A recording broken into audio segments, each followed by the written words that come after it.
Welcome to Season 3 and the 26th episode of Timely Topics. I'm your host, Rory McGloin, and I'm excited to be joined by my highly motivated co-host, Jen Matthew. Your most motivated co-host. That's right. Our theme for this episode is motivation. Jen and I are going to dig into what motivates us and how we can try and influence others and their motivations. Jen and I also catch up with our listeners and correspondents, and we highlight some exciting new changes for the Season 3 episodes. However, one thing that's not going to change in Season 3, we'll be right back with another round of good idea, bad idea. So please be sure to listen to the end where Jen's going to challenge me with her mystery topic. Let's do this. Let's do this. Welcome to the Timely Topics Show, where we're bringing you all the buzz and banter of today's business conversations. Straight from our studios in downtown Hartford, with your hosts, Rory McGloin and Jennifer Matthew. All right, listeners, it's a big happy new year to all of you. We know that you've been in 2026 for a while, but Jen and I, it's our first time back in the studio since the beginning of the new year, so happy new year. Happy New Year. How's it going? It's phenomenal. I can't believe we're already the end of the first month of the new year, and there's so much I think that's happened.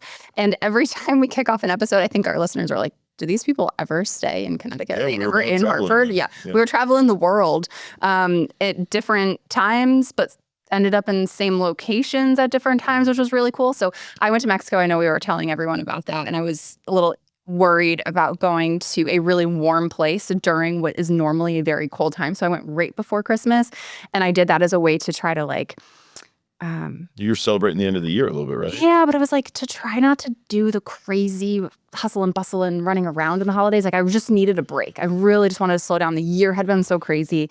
I had said to a few people, I felt like I crawled to Mexico because I just needed time off. And I was worried about missing that gear up to Christmas because you know how there's just so much energy around that. But I actually really loved it. I needed it. It was between 80 and 85 degrees sunny the entire time I was there. And then when I got back, it was some of the coldest temperatures that Connecticut had ever seen. And I felt like my skin was just going to fall off. I don't know how I survived in Connecticut my entire life. But it's great, though, because it's a reminder and a juxtaposition that there is hope for those of us that like warm weather. I love getting away because it's just this reminder. You always do that. You always go somewhere warm, I feel like, in cold weather. Just is necessary. I've been, I think I went on spring break a couple years when I was an undergraduate, and I don't think that's ever really gone out of my system. And we do it in January now because spring break doesn't really work for us as much, and there are people on spring break, so you try to avoid that. Yeah, but I really love it because it just gives you that mental reset. And so we encourage all of our listeners, right, to try to take some time. If you're in the cold weather, try to find yourself somewhere warm, and just a reminder to keep yourself motivated. So you also went to Mexico. You just got back, though. You go in January of every year. Yeah, we just got back at our usual week. We were down in Cancun. We had a ton of fun, and it was just, like you said, it's great to get away. For us, the other thing that's great is because it's an annual tradition and it's already marked on next year's calendar, I think it sets the tone for the year. You look forward to it, and obviously it's 12 months away at this stage, but it gives you something to look forward to, and you're going down and you're thinking about, all right, I want to be prepared, and how do I enjoy that trip and get ready for it? So yeah, something we look forward to all the time. And I think just for our listeners, right, keeping something on your calendar that you can look forward to, I think from whether it's exploring a destination, a travel, giving yourself that thing to look forward to, it's nice. On the long days in winter and you've got something coming up, it really keeps you motivated. Yeah, and we're talking about motivations, particularly in this episode. And one of the things I think is interesting is they say that your enjoyment or your satisfaction on the thing that you've achieved is not just in the doing, it's in the lead up, it's in the anticipation. And I feel that so much about travel. It's almost like you can enjoy. So if you're going to go somewhere just for a week, it's not that week that you enjoy. It's all the time from the date you planned it. So it's almost like, why not plan something 6, 12 months out? And now you can spend all that time just being excited about something. Yeah, we really do. We get excited, and I think that's really cool. And maybe that's something that we'll get into when we talk about motivations in a little bit, is being how do you keep yourself motivated by putting things in front of you that make you excited? And the buildup is part of the thing that we really look forward to. Also had a chance since we last spoke, I was back in Ireland and I got to go to my cousin's wedding. And, just for our listeners who've, maybe heard about them or thought about them, Irish weddings are, they hold up their end of the bargain in regards to the kind of the thoughts that we have about them. It was 2 days. There were over 300 people. Congratulations to Sean and Orla. Unbelievable festivities. And the party was no joke. I mean, they partied till 3, 4 o'clock in the morning, both days and got up and just it's fun to see, and it's one of those things. I think there are different cultural celebrations that you know of or aware of, and an Irish wedding is definitively unique and a must do. So we've all been to weddings. Hopefully. Here, well, probably most of us have, right? Here in the U.S. And there's probably a lot of like similar traditions and things that you guys do in Ireland, but what are some things that are just different or unique that maybe we haven't experienced? I think one of the things is the traditional weddings will be, in a chapel and there'll be mass and there's a big gap afterwards and there's kind of this informal party that begins and there's like this gathering that'll take place that's like, it is the beginning of the wedding reception, but sometimes it's actually just tea and it's actually a lot of time for families just sit down and catch up. So you're not immediately going in and going to the bar and having drinks. Like a lot of times you're actually sitting down, having a cup of tea, having a sandwich. And so there's these 2 hours at the beginning where you come together. And the other thing that's my favorite is because you have such a diaspora around the world that's left and so many people have immigrated from the island, like they read the cards. And I've talked to you about this before, but at the head table, they'll have a traditional head table and usually the best man will pull maybe 10 or 15 cards from people that weren't able to make it. And they'll read the cards. And it's a great reminder if you're there that there are people that couldn't be there and they're still sending their thoughts. So cool. And it's just and then, there's always a bit of jokes and stuff that are put in the cards because they know they're going to be read. So things like that are traditional. We've seen over the years some of the traditions go away from the weddings.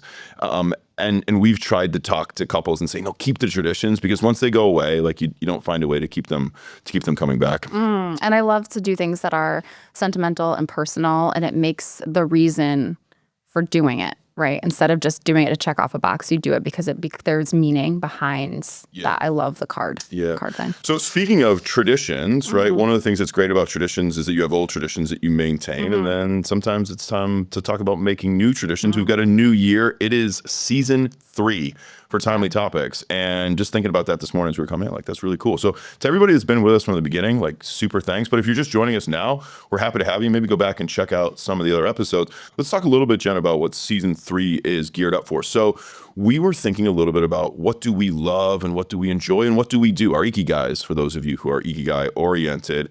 And we arrived at this place that some of the content that we've enjoyed the most is where we're offering insights on our experiences from a coaching standpoint. So we're going to dive into this coaching and development framework for many of the themes for this year's episodes. Yeah.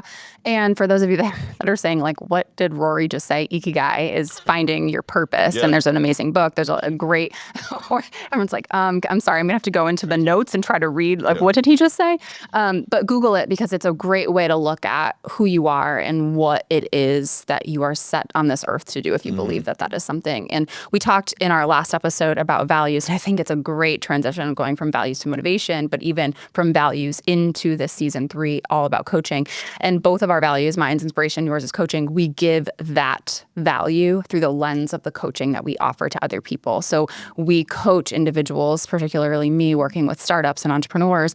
I'm trying to help support them, inspire them to create the best version of themselves so they can show up and build a business, lead a team, and to build the best company that they can build. And similarly to you, you show up with coaching, with communication through your coaching, right?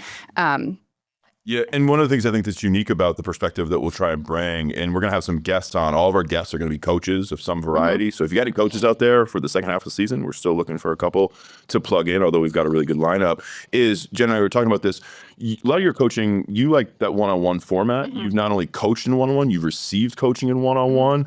And I've really realized over the last decade or so, like I love group coaching. We talk a little bit about coaching teams, but I really like coaching groups. I love going in not just with the founder, but I want their team there and trying to create alignment, because for me, communication is all about relationships. And so I love playing off of people. I really think that that's something that, kind of inspires me in trying to see if we can get them to work together. So for season 3, we're going to be taking a little bit of a slant, a little bit of a lean into that coaching space. So for correspondence, you got a question, you got a thought, you got an idea, something you want to dive into, let us know. Yeah.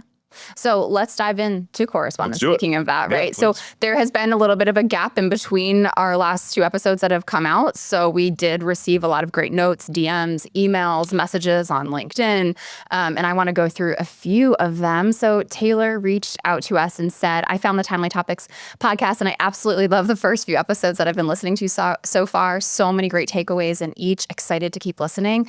Thank you so much, Taylor. And I was actually curious, when someone stumbles upon our podcast, do they go back? Do they need like season 1, episode 1 and start there?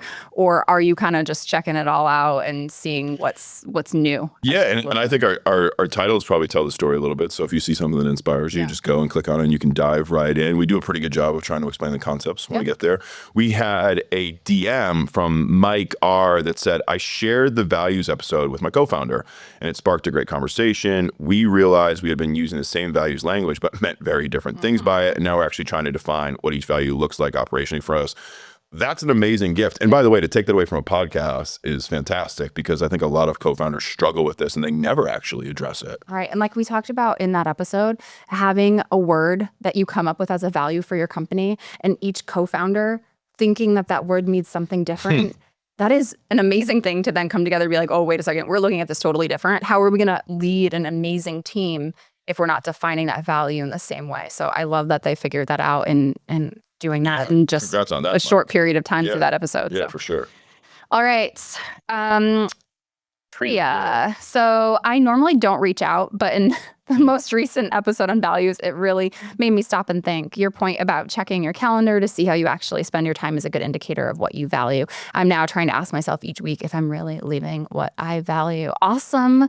And I'm happy that you reached out. You should reach out more often if you have insights and thoughts. But totally agree. We talked about in the last episode, and for those of you that didn't get the chance to check it out, we talked about the calendar and looking at how you're spending your time, not just your work calendar, but what you're committing to in the evenings and the mornings and the weekends. If you really value family, but you're spending your time doing a lot of other things, maybe it's time to reassess what it is you actually value. Yeah, and maybe Priya's giving us a reminder that if we consume content, that social media is meant to be social, and like reach out to people. Like you just never know, right? Who's gonna respond. Speaking of which, Sam wrote in and said, "Always appreciate your book recommendations. Love this comment, Jen. Do you guys have any good ones for 2026? Jen, you got something?" I have a whole list. Oh, of course you do. Yeah. There's so many good ones. So you recommended the book, Why Do We Sleep? Yeah. I read it over winter break. Can't even remember when I read it now. That one was actually so good. A lot of research on sleep and why sleep matters. I mean, I'm not trying to get to the punchline and not make people read the book, but like sleep's important. Yeah. But I really, just one takeaway from that was sleep is really like the foundation of our health. People call it like sleep is a pillar, meaning that there's multiple. No, sleep is like the foundation, and then you build your pillars of what matters to you in your life. So that has changed my perspective on sleep for 2026. So I decided to take a little break from the serious reading that often inspires my coaching programs. And I told you a little about this, but I read Poems and Prayers by Matthew McConaughey. Yeah. And first of all, McConaughey's voice is great. So I'm an audiobook guy. So but I tell you what was cool. It was funny. It was faith-filled. It was serious. It was quirky. And it was ultimately like a reminder to stop sometimes and capture your thoughts, right? And so McConaughey is a kind of a deep philosopher in many minds. It's a quick listen. It's a lot of fun. And it was something different. And it actually reminded me to go out and to consume pieces outside of my domain, like the usual area, to try to stay inspired and kind of enjoy it. So for anybody looking for something a little bit different, Poems and Prayers by McConaughey was a lot of fun. I listened to his book, Green Lights. So similarly, I don't listen to a lot of books, but when I know that the author is reading that, it is awesome because you feel like it's like they're talking to you. Right. So obviously, if you've got any book recommendations for us, we always would love to hear from you. And like Priya did, reach out if you got a thought, a comment. And again, we're booking some coaches for the second half of season 3. So if you're a coach and you want to come on the podcast or you'd like to recommend somebody, you can hit us up. You know where to find us, Collaboratory.uconn.edu. We're on LinkedIn. We're also on Instagram and TikTok. And don't forget our YouTube channel where you can watch all of our episodes at UConn ccei. Guess what just happened? No way, you're kidding me. Hey, did you hear about... Are you sure about that? I can't believe they... Really? It's time for Timely Topics. In this episode's Timely Topics, we're talking about motivation and how to influence ourselves and others to stay positive in our pursuits. Figuring out your motivation is step one. So Jen and I dive into what motivates us and the journey we've been through to stay deeply connected with our personal motivations. Then we move into what motivates others and how we can influence them through motivational appeals. And finally, Jen and I tackle the tough issues around motivation. When we lose it in ourselves or struggle to motivate others, motivation in business can determine success and failure. So let's dig deeper to find out what we can do to stay motivated in all the right ways. All right, Jen, we're talking about motivation. And I thought the first place that we might start is just telling our listeners a little bit about what motivates us and maybe how that's influenced the way that we go into our coaching. So what motivates you? I'm a very intrinsically motivated person. We talked about this in a few of our different episodes. We talked about competition and our measurement of other people. So to me, when I set a goal, I'm motivated to achieve it. So it's me telling myself I'm going to do something gets that going for me. I also think that when I see possibility in something that doesn't currently exist, I'm motivated to create something. So I think that's like that inspiration piece. So it ties very much into my values. What about you? What motivates you? People motivate me. I know that. Heavily influenced by the people around me. I love to try to exceed expectations. Colloquially, probably to try and impress. I've been that way since I was young. I think my competition comes from a place where I want my teammates to be satisfied with my performance. I want my coach to be satisfied with my performance. Now today, I want my coachees to be satisfied with what I provide. So I care deeply about that. And it creates some challenges, right? There are challenges that come, I think, when we try to balance the intrinsic and the extrinsic, and we're going to dive into this. When you think about, if you're motivated by the outside world, how do you manage your internal thoughts and feelings and reactions to that? In your case, if you're motivated by the intrinsic world, right, how do you allow the extrinsic motivations to influence, or how do you actually maybe use them in your coaching for other people like me that might respond to them? And do you think that it's one or the other, that someone, because we always say like intrinsic versus extrinsic motivation. Do you think someone is truly intrinsically motivated, or is it situationally based, and it ebbs and flows based on what it is you're doing? I've thought about this because in the coaching, one of the first things that we try to figure out when we're working with somebody is what's going to motivate them. And systematically, I do think that most of us are wired one way or the other. I've had a lot of coaching clients over the years, and I've talked to them a little bit about, aren't you motivated to get accolades? Aren't you motivated to impress your team? And they'll say no. And then you'll go across the hall and you'll ask their colleague or partner, and they'll say, and they've got accolades hanging on the wall, right? They've got the trophy case in their office, and you can see where their motivation comes from. So my answer to that is, I do think that somehow we are wired very early on, or maybe even in our DNA, that our reward systems come from two different places. Yeah. And I've also thought a lot about it with Maslow's hierarchy of needs, and thinking about, if you have your baseline of each of your needs met, where does that extrinsic motivation come in versus where does it just allow you to hit that baseline of success? So what I mean by that is, if you, let's say, make enough money in your job and you're satisfied financially, right?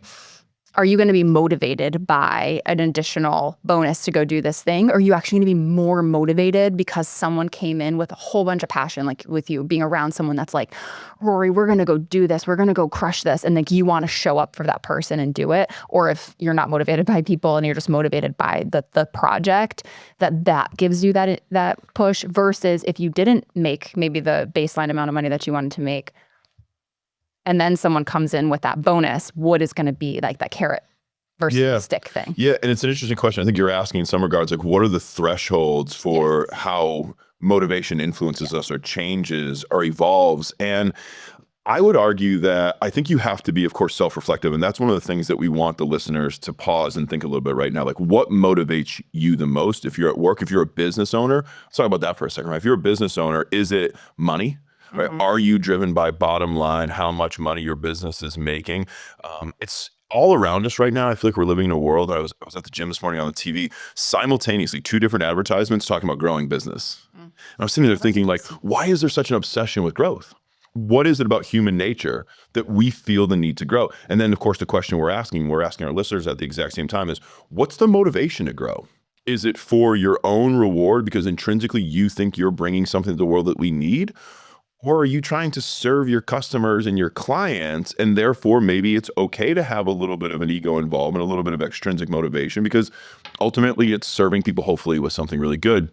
And I think, to go back to your initial question, I think asking people to figure out where their initial motivation comes from is so important, because as we work together, understanding what motivates us is hopefully going to allow me to be a better partner, to be a better friend, to be a better colleague, better co-founder.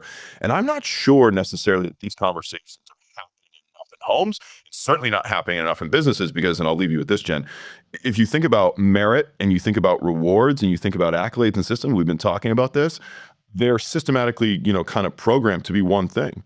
We work at a university with thousands of people and typically really boxed into one reward system. And yet you and I are pushed and motivated by completely different things. Yeah, 100%. Let's talk about the individual for a second. So I love James Clear and I love the book Atomic Habits. And he also has a masterclass who talks a lot about how do we build habits? How do people maintain that momentum when they get started? And I'm really big into setting goals. But when somebody says, like, what pushes that motivation? Do you need the motivation to set the goal to go do the thing? Or do you need the goal, start to go do the thing, and then you get the motivation? And James says, like, action actually pushes that motivation forward. And I'm curious to know, as you've worked with so many different coaches across a variety of different levels of business, what motivates people? What is that thing? And I know it's going to be different for others, but what are you seeing? Yeah, and I think just to kind of talk about the Clear thing for a second, you see folks will use their own motivational appeals by socializing their goals. So we see this with fitness goals, we see this with health goals, where people actually put it out there as a marker. And to your point, they're putting that in motion before they've actually gone and done any of the activities. And that's going to work for some, but certainly not all. I think this is a good point in our conversation, Jen, to kind of recognize that in the literature, in psychology, and in communication, the work that's been done on persuasion spends a lot of time looking at motivational appeals.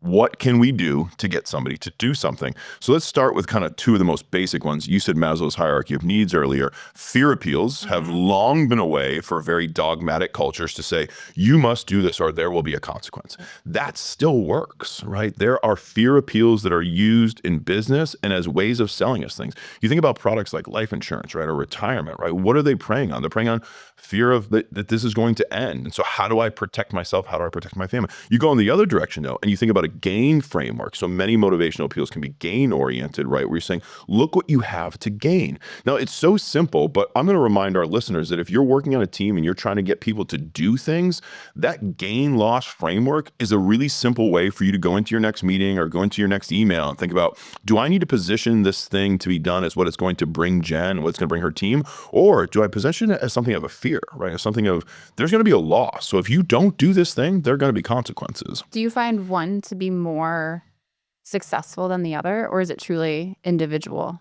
One of the things that we know about fear appeals is that you can go too far. Okay. So if I scare you to the point that you're actually now fundamentally shutting down and you're no longer psychologically processing the content, I've lost you. So what we've seen in the literature actually over the last 40 years has become pretty consistent on this. Moderate levels of fear appeal can be great. So if I were to offer you a piece of advice and I would say, hey, this could have some pretty significant consequences down the road, but you have time to try to address it, which is what we see a lot of the medical field do, you're going to get maybe a little bit more of a motivation to get out and to start working out or eating healthier. If I say, if you don't do this, you're going to die, right? People actually shut down because emotionally now they have to deal with that fear appeal.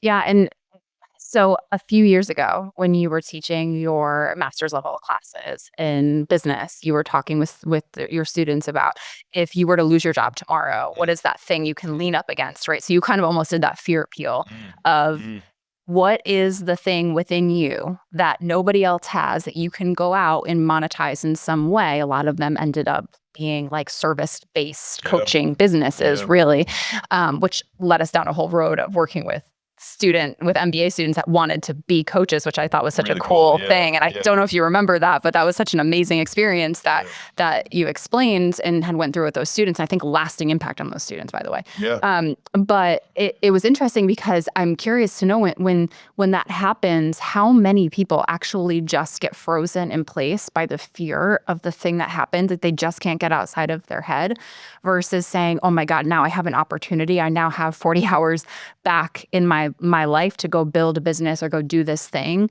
And there's this really funny meme that's like, I'm going to do what most adults do. If there's a problem, I'm just going to pretend it doesn't happen and just ignore it, right? And it's like that thing, like we just don't want to deal with the bad. And I think a lot of that has to do with like what's going to motivate us and push us forward. But there's gem in there for me as somebody who has tried to overcome a weakness. That's of course allowing others to at times dictate my motivation. Some ignorance can be bliss when it comes to motivation, right? So you have to, as an individual, be comfortable recognizing what information you need to process. I think that if you haven't spent time with yourself or understanding your team and knowing what motivates them, one of the biggest mistakes that I see managers make in the workplace is they assume that what they're interested in as a reward, their team's interested in a reward. So if you're somebody that likes certificates and rewards and busy extrinsic presentations, they bring that. And the thing that's actually blown my mind, is somebody who's oriented in that way, is going and talking with their teams and saying, my manager thinks it's great to give me a certificate or call me out on the Friday meeting, but what I actually want is more time or more resources, or actually just want it to be something where they recognize that the work was good and I'm happy with that. And you go tell the manager and they're going, I never would have thought of that because I assumed everybody wanted what I wanted. It becomes even more dangerous, right? When sometimes you have intrinsically motivated managers who are working with extrinsically motivated teams, right? And they're not giving the accolade and they're not giving the recognition.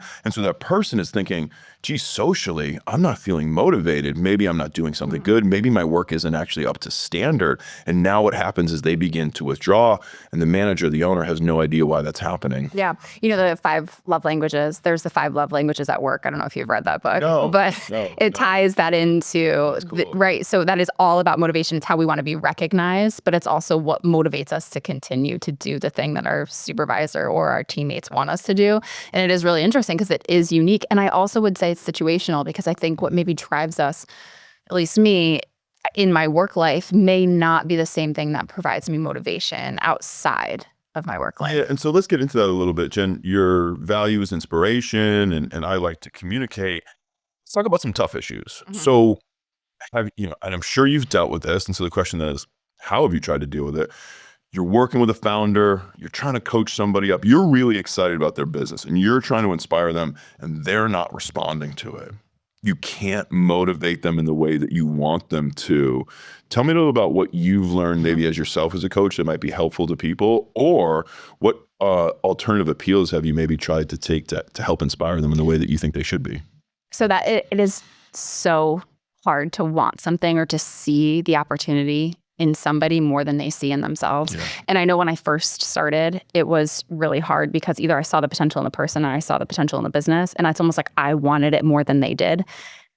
And you need to let go as a coach. And they say this in therapy, right? Like a therapist needs a therapist, right? To be able to navigate through the heaviness of it. It's similar in a coaching environment where you need to let go of the outcome. So it's not your job to drive them to do. Your job is to provide to me inspiration, which cultivates that personal motivation within them to go off and do it. You're a Sherpa for them, right? And your goal is not, your job is not necessarily to make sure they get to that top of that mountain, but you want to make sure that they have all they need to believe in themselves to then go do it. You have to kind of like leave your wants and desires at the door for them to be successful. Does that make sense? I don't know if you feel the same. It does. Well, I struggle with it big time because if you're experiencing apathy in a team situation, it's so hard to overcome, right? If people don't care. Yeah. And then I think, and I lean into my managers that might be listening right now, or my small business owners that have maybe some folks in their team where they've tried intrinsic, they've tried extrinsic, they've done the bonuses, they've done the recognitions, they've done the pats in the back, and that person is just not into it. Like, I think that we come back to this idea of you got to get the right people on the bus. Now, here's my question for you, Jen, right?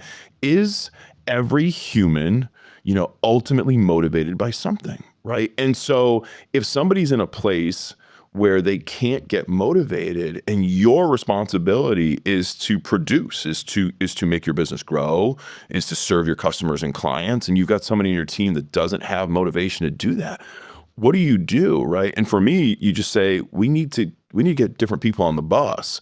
And that can be difficult, right, as organizations grow or people have institutional knowledge.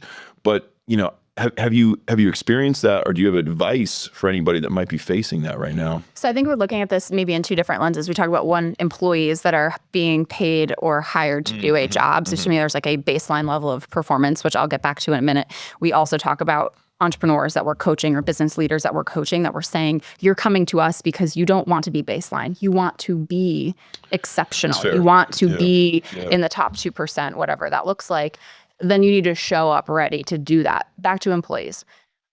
I struggle because over my many years of supervising, I have varied experiences with people that come in and they want to do their job. They do a good job. They do the job they need to be done. They check off the boxes and they're good. They don't want to do the extra stuff. They don't want to necessarily get a promotion or to grow in their position or to be a better version of themselves. They just want to do the job and go home because what they value is outside of those hours. And it takes time to understand that that's okay, because that's not how I show up. I need to accept that that is not how everybody on my team shows up. And how do I create an environment where they can thrive and they can enjoy their time on the team and also feel like their time is of value, because then you start to see the deterioration when they see high performers and they see people on the team that want more, but they're not at that. They don't want that. Then they start to kind of go within themselves and don't show up the way they need to. And that's where you need to kind of come back to baseline. You know, and I'm going to try to wrap this thing up by a place that we started at the very beginning of the episode. That was Ikigai, right? Yeah. And I think that helping folks to understand their life's purpose as being a coach can be so valuable. I know for me, one of the things that we do at the beginning of our sessions is always ask, like, what do you value? What do you care about? If you say family, if you say health, if you say time, if you say autonomy, problem solving, motivation, sometimes people will say money. Great. Doesn't really matter. Now we have a good sense of, okay, if you value that thing, that's where you're probably going to spend the most money of your time. Now, as a manager, as a coach, as an owner, one of my goals is to try to motivate you to spend the majority of your time working on our thing, right? And I think that's okay. And I think that managers and founders and anybody listening right now, so I'll tell this anecdote. I remember standing in front of the large lecture halls many years ago and teaching persuasion. I would open with this line that was essentially this idea of, if you could get everybody in your world to do what you wanted them to do, wouldn't that be great? And an 18 to 22-year-old audience would often kind of groan at this and go, right, what kind of mind tricks are we going to learn in this class? And then I pause and say, but what if we're using it for good? What if we think we can do this in a way that is to help those achieve their very best? And so for me, when I think about motivations and I think about motivating others, I do think that ultimately, if you're trying your very best to motivate that person to be the best version of themselves, I think you can go home at night and feel like you gave it a true effort. But that does require you to put in the time and effort and energy to understand what it is that their purpose is. And not get locked into what it is you want. You have to separate yourself out from those that you're coaching. Yeah, it's amazing. Great conversation, Jen. Yeah. Really enjoyed this one. We hope you did too. If you have some thoughts on how you get motivated or how you're motivating others or some challenges you're facing in the workplace, send us in a message and we'll read them off in next episode's correspondence. Good idea? Bad idea. All right. So our first topic in the Good Idea, Bad Idea segment for season 3. Are you ready? Oh, yeah. Okay. Oh, yeah. So in companies like Starbucks, with their introduction of the beanstalk in the 1990s, they have provided their employees with shares of the company. So they actually call their employees partners, right? And the overarching idea is that when people have ownership, they feel a little bit more vested in the company, right? So do we think that that actually drives motivation for these employees? Or do you think that label only works if there's some sort of meaningful ownership in that? So here's the actual question. Is it a good idea or bad idea for businesses to use a partnership or ownership model, so equity, profit sharing, partner language, to motivate employees by making them feel like the business is partially theirs? I think it's a great idea with one major caveat, and the word that you used was meaningful. Okay. So here's my take on this. I think that when you see employee-owned companies or partner-based companies and the employees actually have a direct line to decision-making, then I think it's fantastic. And the one thing that I have noticed and seen, having worked with and for some employee-owned companies, is that if it's just lip service, the resentment will be through the roof, right? So employees are going to be frustrated motivated by being like, don't tell me I'm a partner and then give me no mechanism to access. When I think about Starbucks and I think about your local barista, do they have access to decision-making impact? I have to think probably not.